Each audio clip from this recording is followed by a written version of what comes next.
Welcome to this live stream. I'm going to be sharing my ideas on why I think these ICE raids are part of a different agenda.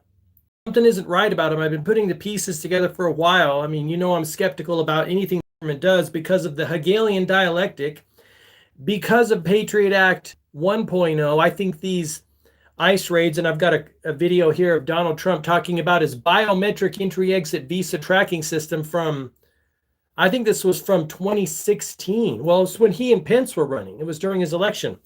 And James Colbert with the Colbert Report, I think that's his last name, he talked about this as well. And the fact that right soon after Trump got in the first time, he put that executive order, and I don't have the number in front of me right now, but it's the executive order that paves the way for the biometric entry-exit visa tracking system. I don't want to be tracked anymore by the government. I'm done. I think they are super sketchy. But these ICE raids, I see a lot of people, some are cheering, some are not. But the reality is this really the biggest problem facing our country? I don't think that it is. Is it a problem? Yes. Did the government create the problem? Yes. But some people are pointing it at Biden, saying it's Biden's fault. And I don't look at the left and right anymore. I just look at, hey, the government created a problem, again, problem, reaction, solution, to elicit a reaction so they could roll out a solution. And the solution is they want to track everybody. They agitated everybody because apparently, you got to take everything with a grain of salt. Apparently, some illegal immigrants did bad things. I'm not saying whether they did or not. That appears to be what the case is. It appeared that Saddam Hussein had weapons of mass destruction. He did not. It appeared that there was a virus during COVID. Was there? I don't know. These people have a history of deception, a history of lies, a history of running the Hegelian dialectic. What I do think happened is pharmaceutical companies made a bunch of money during COVID times, probably politicians as well, probably other corporations. I think Bill Gates did very well. I think a number of companies, I think Amazon did very well. I don't think mom and pop shops did very well. I don't think, small businesses did very well. I don't think hairdressers did very well. I don't think the mental health of Americans did very well. Stay in your home, order in fast food. You can go to the liquor store, but you can't go to the gym. I don't think they did very well. The more you look at how the gov operates to put their agenda forward, it's sketchy. So let me play this tape for you here. This thing, let me get it queued up. All right. Congress is required. Number 8, we will finally complete the number 8. We will finally complete number 8. Sorry about that. We will finally complete the biometric entry-exit visa tracking system, which we need desperately. Do we? For years, Congress has required biometric entry-exit visa tracking systems, but it has never been completed. The politicians are all talk, no action, never happens, never happens. Hillary Clinton, all talk. Unfortunately, when there is action, it's always the wrong decision. You ever notice? In my administration, we will ensure that this system is in place. And I will tell you, it will be on land, it will be on sea, it will be in air. We will have a proper tracking system. Number 9. All right, then he goes into his other thing. But again, that was Pence. And here's my challenge. I don't want any more tracking. Let me know what your thoughts are. I already don't enjoy going to the airport and going through the whole shit show of the machines and the checking, and it's totally stupid. You feel like a freaking criminal. And once we know, I don't think there's anyone on earth right now that doesn't know the federal government of the United States, all governments want it. The federal government's foaming at the mouth, wanting to track everybody, gave billions of dollars to Palantir. Trump sketches me out, and I'm a freaking conservative person. Really what I am now is more of a libertarian type person, right? A narco-libertarian. I'm done with govs. I think they are sketchy AF. So he's pushing his agenda, right? Agitating American people, and a lot of people are buying it. Yeah, we need ICE to go in. Again, is that the biggest problem facing our world? I don't think that it is. Avoiding World War III is a pretty big problem. Fixing the money system is a pretty big problem. Getting corruption out of government, private central bankers, billionaire philanthropists, businesses. I don't think we need to be giving Peter Thiel a bunch of money. Whitney Webb's already exposed him. He backed J.D. Vance, gave him millions of dollars. I mean, the gov is so sketchy. I look at them as peeping Toms these days. They just want to know everything about us all the time. No, thank you. I'm done. But I think Trump is a wolf in sheep's clothing. I didn't used to think that, right? I bought the bullshit. Oh, he's a businessman. I bought it early on, and even up until this last election, I didn't vote for either one of those clowns in the last election, and it felt very good to just peace out, because I see what's happening, and a lot of people still think left, right, hey, I was a fan of Trump too, thanks for your comment, but I just can't support him anymore because of millions of dollars to the pharmaceutical company, objectively based on fines from the Department of Justice, the most fraudulent, misleading companies on the planet. Giving them millions of dollars is a bad move. Bad move. Now giving millions of dollars to Palantir for their surveillance, he sketches me out. And then, of course, the myriad of other reasons. That I've got a whole list of them. He's in tight with the Israeli people. He took $100 million from Miriam Adelson, and someone made a comment on a prior video that I did and said, hey, Trump's his own guy. He's making his own decisions. Well, is he? I guess that's a question every American must ask themselves. I don't think that he is. He took $1 million from, I think it was Pfizer during 2016 election. Then he turned around and gave pharmaceutical industry, I think it was multiple billions of dollars, and no liability for a product if it goes south. That's super sketchy. That's the dumbest thing I've ever heard. No American ever, because America's the land of consumers, and consumers, a good savvy consumer knows you're never going to buy something and say, hey, manufacturer, I will never ever return this, and you'll never ever have to worry about me wanting my money back. Or you'll never have any liability. That's the dumbest shit I have ever heard. The only reason it worked is because they put so much fear into the minds of Americans that Americans are like, yeah, we don't care. We don't care. We don't care. Some Americans, not all Americans. He's sketchy. Government uses fear and rushing to control people, right? If they rush you, you don't have enough time to go, what's going on here? You don't have enough time to think about their past, transgressions. Right? You don't have enough time to go, who are these people? The gov and pharmaceutical companies. The two most sketchy, well, you could throw religion in there too, but the two most sketchy organizations on the planet. Lying, deceiving, that's all they ever do. And a lot of people bought it. I remember in 2020, I didn't know what they were up to. I was like, what are you guys doing? What are you up to? Because I don't pay attention to them. But when it come down to 2021, I was like, oh, shit. Oh, boy. Oh, boy. Oh, boy. I don't think people realized about the Vioxx situation, the Vioxx epidemic. I don't think they realized what Bayer did or in the early in the 80s with the HIV epidemic. They had all that tainted blood, and they shipped into Asia and South America and paid the fines. People got HIV from that blood. This is where your Ryan, what was his name? The young kid, I think he was 11-year Ryan White. The Ryan White story came from. I don't think people realized how sketchy these corporations are.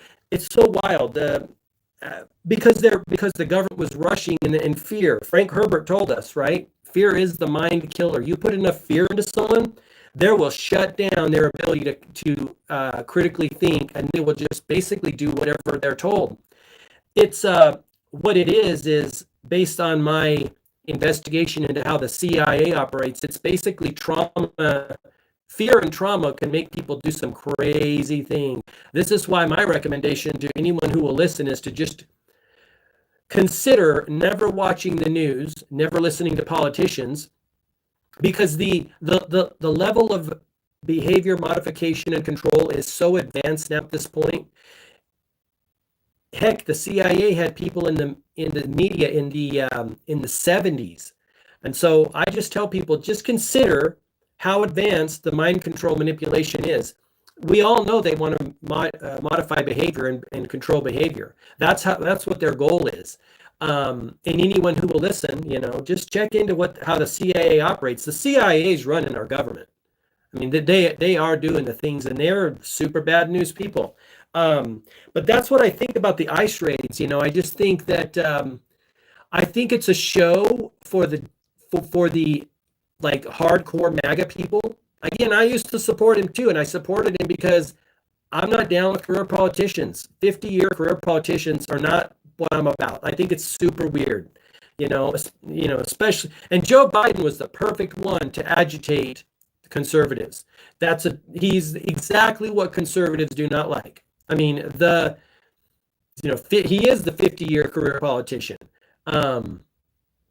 And all the things that came out just agitated and put more trauma. See, they use trauma and agitation to make conservatives lose their freaking minds. And so when Trump came back on the scene, I mean, it wasn't even, Donald Duck could have won that election. It wasn't even a thing, to be real.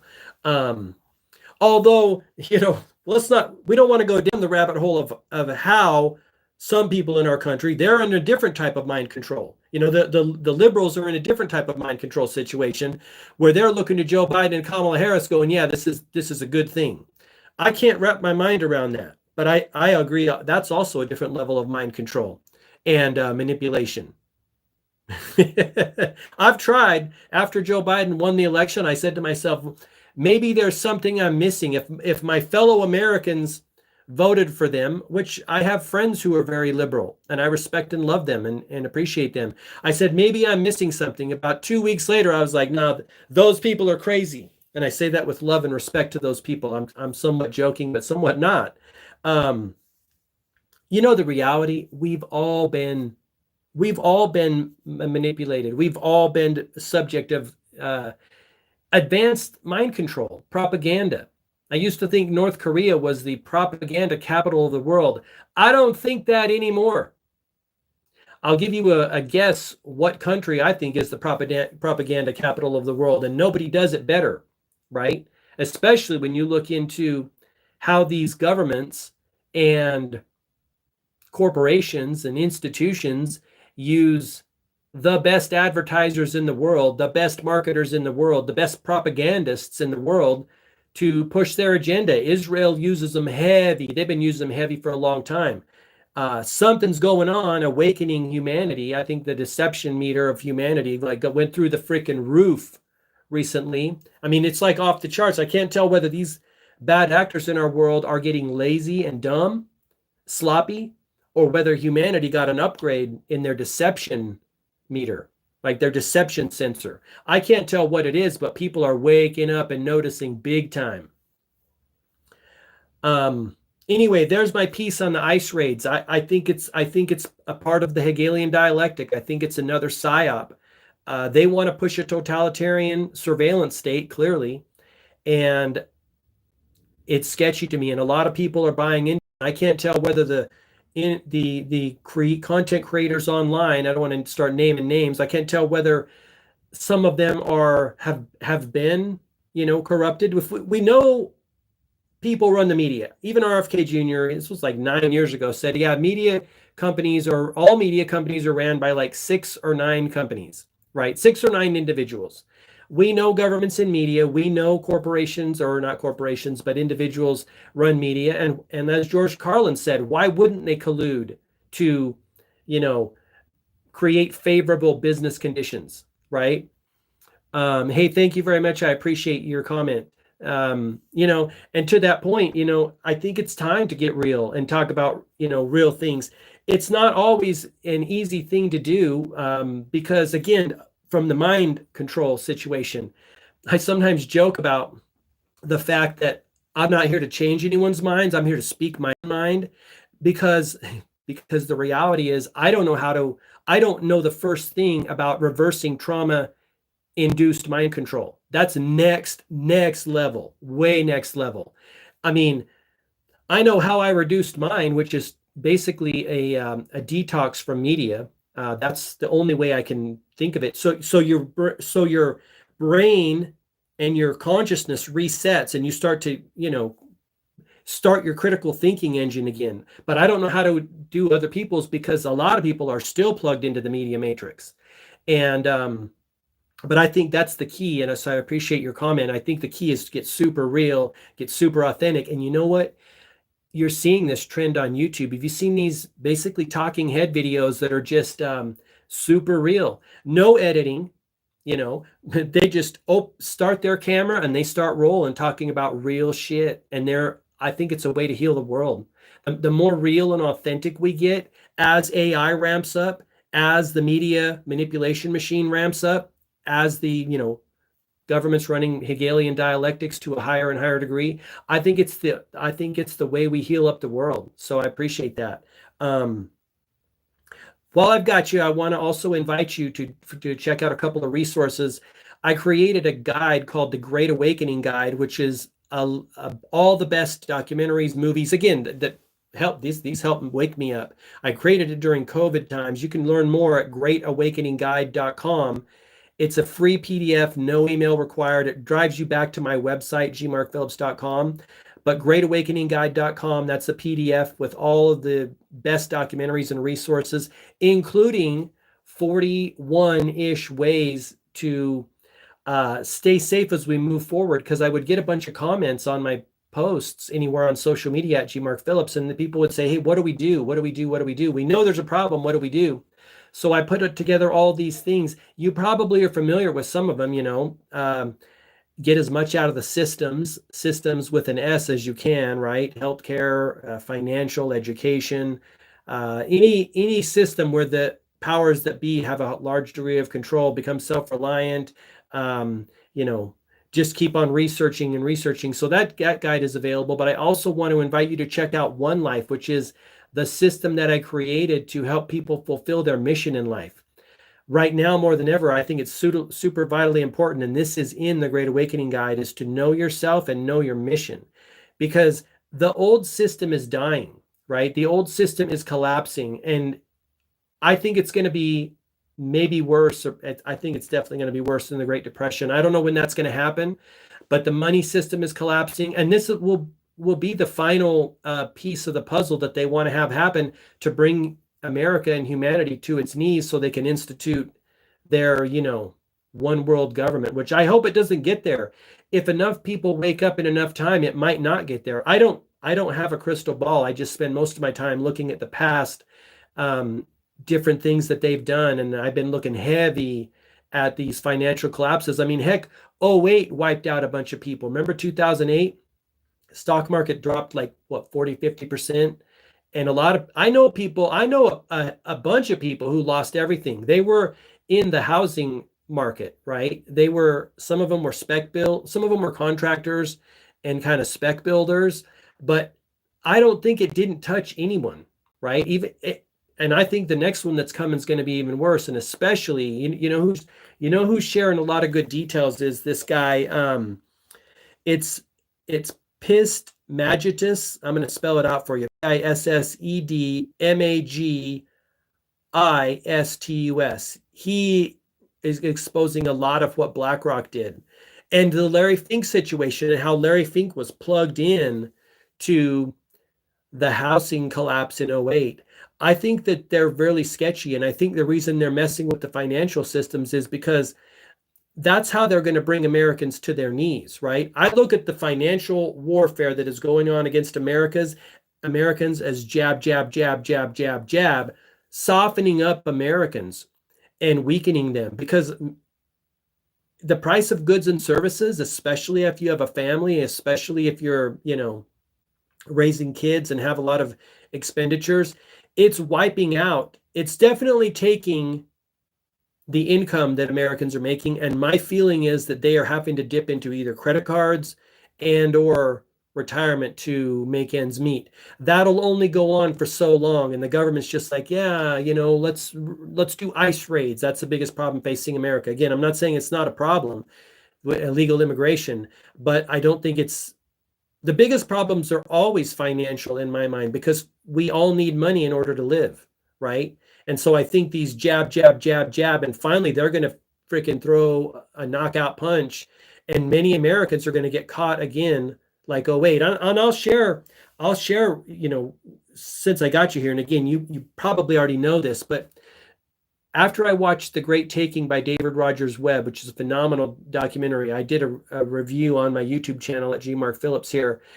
I came away with like 3 takeaways, and other people, I got these from other people as well. And the biggest takeaway is, pay off as much consumer credit debt. These are your credit cards, your loans, anything that's consumer debt, because David Rogers Webb feels that the big game, the big play is when, not if, it's when. Again, maybe we can avoid it. I don't know. I always have to go with worst case scenario, but if/when the financial system collapses, they're not going to write a debt note like they did in 08 or like they did in 2000. Remember, I don't know how many times the federal government has bailed out Wall Street or financial institutions. They're not going to write a debt note and give them American dollars, because the dollar doesn't have any value anymore. David Rogers Webb believes that they're going to take assets this time, and anything that is collateralized by debt, they can take: homes, cars, boats, even stocks and bonds potentially. And he went into great detail looking at the Uniform Commercial Code in all 50 states, and they've been altered a long time ago. I want to say 10, 15, 20 years ago, that they've all been altered to allow that to happen. This is why people who are, and I used to be here, who are in the mindset of, oh, my state will protect me if the federal government goes fully rogue. I don't think that's the case. I think we're all exposed to various degrees to dangers if and when the financial system collapses. Anyway, paying off consumer credit debt and owning your assets outright can be a level of protection. The other level of protection is to, and I do with this what you will. I'm not sold on this, but own digital currency, Bitcoin, etc. I never got into the Bitcoin game. I don't fully trust it. I'm not saying it's not a thing. I know friends who are into that. The other thing is become as much, self-reliant as you can and insulate yourself from the system, which is, food and resources and stuff like that. All of those, at least 2 of those things, are just prudent to do in general. But, there you go. There's my piece. I appreciate you guys. Well, One Life, again, this is my onelife.com. That's the system I created to help you win the game of life, playing your mission, using the talents that God gave you to create products and services for your fellow human being, and start businesses of any kind, right? Again, the old system is dying. Many people are getting laid off now, right? Layoffs, I think, have been happening for a few years across all industries, across the board. And I think there's going to be a return to kind of old school blacksmith, woodworking, handyman, lawn mowing, plumbing, electrical, marketing, branding. I think whatever you like doing and whatever you're good at and your talent is, there's going to be a return to that. And One Life is about, helping you overcome the fear, doubt, limitations, etc. It's a system, right? It's not a course. It's not really a guide. It's guide-ish, but it's not a course. It's not a book. It's a system, right? Because when you use a system to help you achieve your goals in life and your mission in life, then you have a higher probability of succeeding, right? James Clear said, we go to the level of our systems, right? Systems are the game moving forward. So this is my onelife.com. I appreciate you guys checking it out. Thanks so much. Have an awesome day, and I will talk to you in the next one. Thanks very much. Bye-bye.